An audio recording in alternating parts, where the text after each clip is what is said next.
Today is August. Oh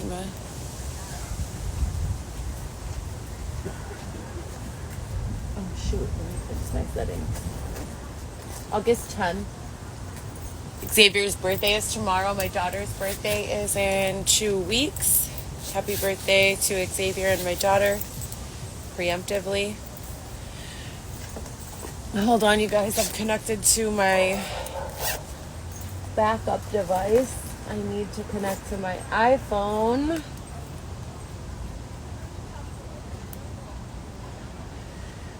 There's Wi-Fi here. It's free. That's great.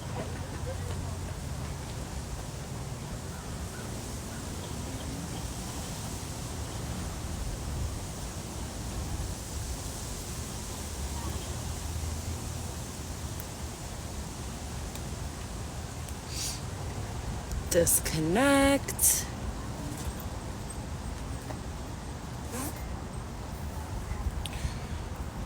So super dramatic morning, you guys. Hold on, let me. Fantastic. So we are back. How are you guys doing today? Hi, you guys. Good morning. We're at the Lincoln Park Conservatory doing some killers. I don't know what's going on in Chicago the last few days. It's been packed with people. Like everywhere we go, there are people. And like usually spots where there's not that many people, it's so weird. I am going to do some killers this morning. I've been sharing with you guys that I, during my pregnancy, gained a lot of weight, probably like 60 pounds, maybe 70. Nothing new. I have 4 children. One of them is 18. The other one will be 18. The other one is 16. And the third is 10, about to be 11. And the baby will be, he just turned 6 months old. So, before I had Weston, I was weighing in at like 123, 133 pounds as my lowest. And my highest was like 140 or 150. On average. So I ranged between 125 and 150. And that was depending on a lot. Was I lifting heavy weights in the gym? How was I eating? How was I sleeping? But for about a good 4 or 5 years, that was where I was. From about 18 months after my younger daughter, Alexis, was born, all the way until I got pregnant with Weston, I was always between 125 and 140. Right now, I put myself approximately 165 or 170. And I am very eager to get back into my pre-pregnancy shape and size and clothing size.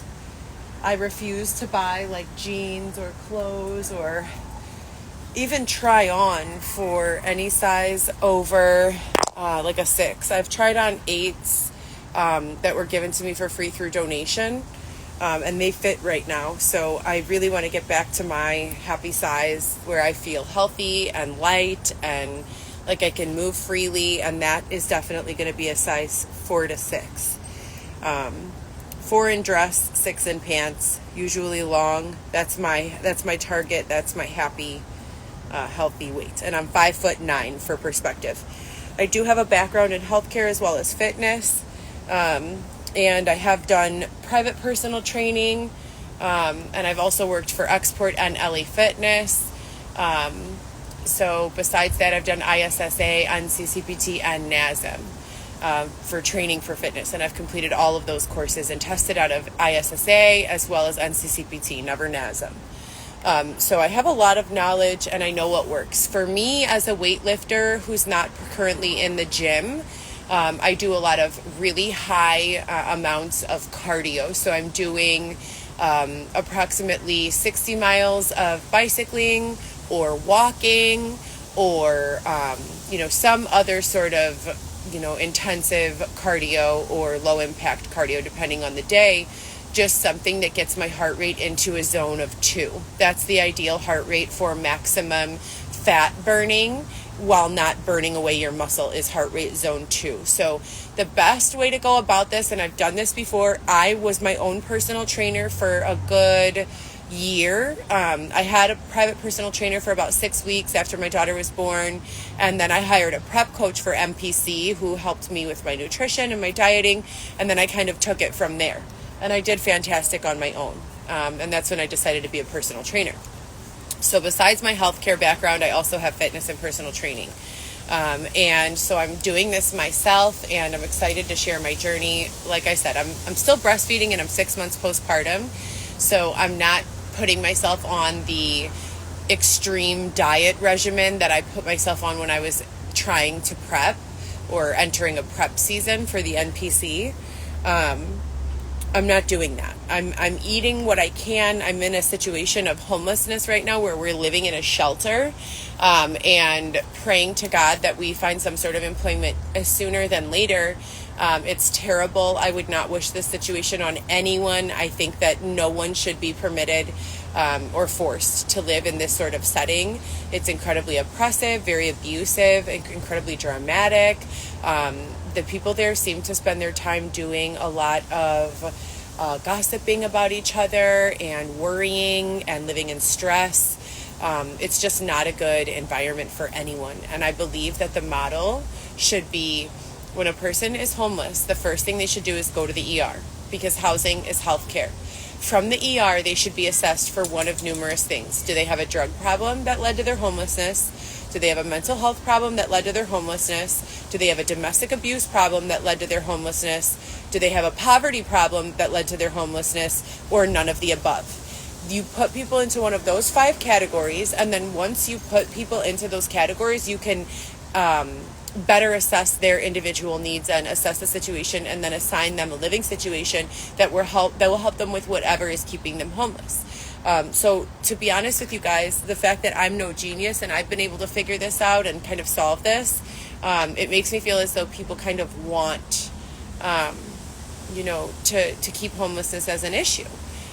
When it doesn't need to be. We have solutions. We have 2024 has things like Airbnb, has things like Hotel Tonight, has things like Priceline, and they can go through and Rolodex every flight that exists, every apartment that exists for rent, every hotel that exists for rent, every Airbnb that exists for rent, and put them in a CRM based system where people can match themselves to a living situation. Now, if we take out the point of concern being enough money, we should be able to do the same thing with beds for the homeless. We should be able to have an Airbnb system that tells you where there is a bed, when it's available, for whom, what area, and what specialty, meaning, is this for someone who's detoxing from drugs or alcohol? Is this for someone who's just poor, et cetera, and so forth? And the fact that we don't do that literally leads me to believe that there is some other reason, probably and possibly nefarious, to keep people in this current state of oppression where they have to be homeless. It's bad for everyone. It is not good. It is not positive. There's nothing about it. When we go in there, it's a lot of, as I said, if you're an empath and you can pick up on energy and vibes and you can feel what's going on, it's really, really difficult to be in that situation and keep your vibe elevated, because it starts to weigh on you, the collective vibe. Like, I can walk in there and be like, oh my God, this is such bullshit. They canceled the visit with my son. My daughter hasn't picked up the phone. I'm so upset. Now, when you have that 35 times in one small space, imagine the energy levels. We all have like one thing that's upsetting us, and we don't have one thing. We have like 30 things, 50 things, 100 things. So when we all have that one thing, and then we say that one thing, and then we try to get our vibration back up after like sharing or leaning on each other, or even being quiet, but just carrying that energy, you could feel that frequency. All of that stress, that blocks us. It blocks energy from passing through us, and it's very difficult, to manage in a small, condensed space. We turn to God, we tell God about our problems, we pray for assistance, and we do all of these things, but at the end of the day, energy is real. It's a part of physics. You can hear and feel sound. That's true. You can hear and feel sound. Have you guys ever been standing next to like a cymbal that crashes? You could feel the vibration of that energy. So that's the same way that energy works. And in order for us to exist in spaces and cohabitate in spaces where we are able to be happy and healthy, we need to isolate from each other. And what I mean mostly by that is we need to be able to walk away from that bad energy that our neighbor might have when we need a break from it. And these shelter situations don't offer that. Shield of Hope offers that. The Tremont offered that. And that's why I've said so many times, the model for shelter and assistance needs to be one room with a bathroom for every couple, household, or individual. And that's it. You don't teach people how to live on their own in their own apartment or house by throwing them in a room of 35 people. That's closer to institutionalization and prison or hospital setting. Even in a hospital setting, you have your own bed. In a prison setting, you're in a dorm with multiple other people. So what are we really preparing these people for? And it just seems incredibly oppressive, incredibly abusive, and wrong for me, a mother with 4 children, as well as for the rest of the people who are in there. So I'm going to do some killers right now. And like I said before, this is going to be a good total body workout. Just to get my heart rate beating in the morning. And then Xavier and I are going to do probably another 3-mile walk just to start the day. So a killer is when you, hold on, I'm gonna put this here so you guys could see better.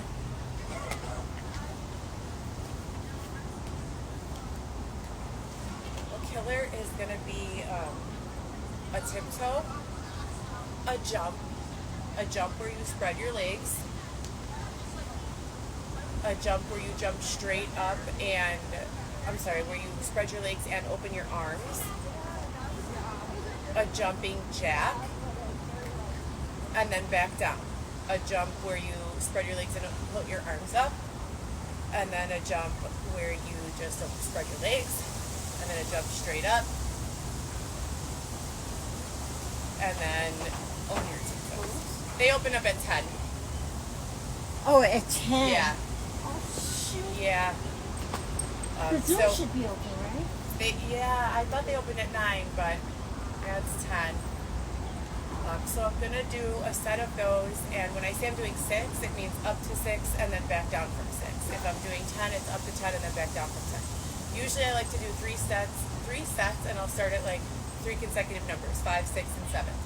So right now, I'm just going to start at 5. Here we go.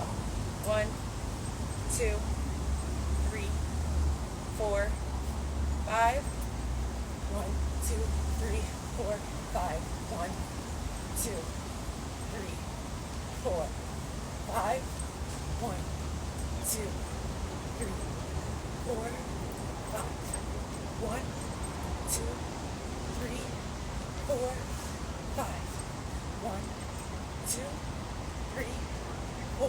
1, 2, 4, 5. 1, 2, 3, 4. Listen to music. They have Wi-Fi here. What does that mean? Listening to music. Okay, why don't you just turn your phone back on? My phone is on. With your phone number. I have to wait until the process is back. How are you doing? I already went on Verizon's Why don't we website. just go to the Verizon store?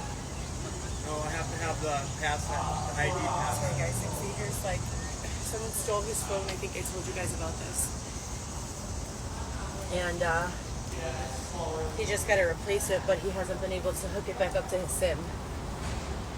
Okay. So that was 5. And we're at the Lincoln Park Conservatory. If you guys have ever been here, it's a beautiful place right outside the Lincoln Park Zoo. I'm trying to make the best of it. Obviously, I have 4 children, and my children have lived with me their entire lives prior to 2020 when I had, like, all hell break loose in my life personally. And I have been really suffering with regards to housing ever since. I've been through a whole lot. I don't like to really speak about the victimizations anymore. If you guys can look at my account and watch my videos, I've spoken about them candidly in a number of occasions. Just to give a brief overview, I've been sexually assaulted while homeless, beaten up, robbed, kicked in the face while pregnant, And these are issues and ongoing statements from times when I was being completely unprovoked, when I was not provoking anyone. So I was the, like, what's the word? I was laying on a yoga mat asleep for 2 of the attacks.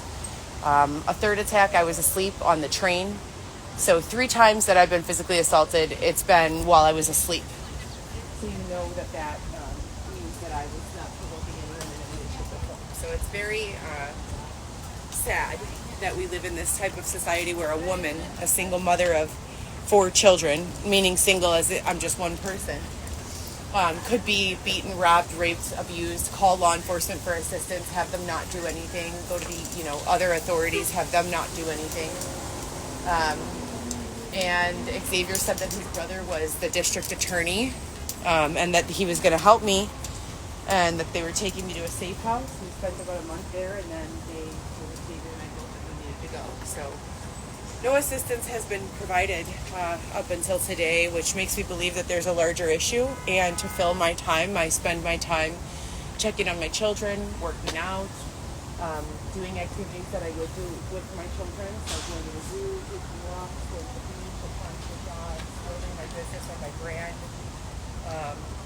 I have not had much luck, and we're literally at 5 years. This happened, most of you know, just a little bit after I appeared in a very small reality show. Very small episode. Big mistake. I wish I never did it. And because of the publicity that I had generated over the years in my career as an online performer, which I have not done since 2019, those followers followed over to the reality show, and then those followers followed me here. And that's like, I was at 100,000 followers, individual unique accounts across 5 platforms, which means that my struggle was being shared with 100,000 people, and it didn't really do me much good. As a matter of fact, a lot of people who do not have any right to discuss my life or, unless they're going to be of assistance, have intruded, have intentionally done incredibly provoking things in an effort to get some sort of a rise. Now, there's definitely a time when you can not be provoked even when they're trying to provoke you, but then there's a time when your physical safety comes into play or your mental health comes into play, and you, any United States citizen or person walking around in this country, has the right to peace, has the right to, walk around without provocation and antagonization and physical harm, sexual harm, etc., and so forth. And if we're living in a society where we do not deem those things to be true, that is not a society that I think any of us would want to exist in. As I know for a fact that's not a society any of us would want to exist in. We want to exist in a society where we can go to sleep at night and wake up knowing that our belongings are where we left them, in our nightstand or in our bag. We want a society where we can go to sleep at night in a nightgown and not be afraid that we're going to wake up with a big, huge man mounting us from behind. We want to live in a society where we can take our children out and feel safe, where we can bring our kids to the zoo or to the mall and we can feel safe. We want to live in a society where a stranger can't come knock on our door and say, an anonymous person made a call to us, so we're going to steal your family from you, right? I'm fairly certain that we all want to live in that kind of society. So we continue to pray and rely on God, but it has to be more than God. God will move us, and God is moving us. So we're going to go to a different location here, and I'm going to do, that was one round of 5 pillars. So I like to do 5, 6, 7, and then, some type 7, 8, 9. Typically go up to 10, as I said. Fasted cardio, meaning you don't have breakfast and then you get your heart rate up, is phenomenal for burning fat, gaining muscle, and doing so in a way that allows you to keep your gains, so to speak, which is difficult because there is no such thing as targeted weight loss, which we all know. I'm going to move from this spot just because it seems like a very high traffic area. Everywhere I go, you guys, seems like a high traffic area. When I get there, there's no traffic, but after I get there, it becomes high traffic. But I'm going to move and then I'll jump back on in a little bit. I just wanted to say what's up and share with you guys what I've been learning. If there's any software development going on with regards to this situation, it's like far overdue. I really pray that you guys can come up with something quickly. No one should have to exist in spaces like this. These are highly oppressive and abusive spaces, that should not be in existence. So you guys have a great day.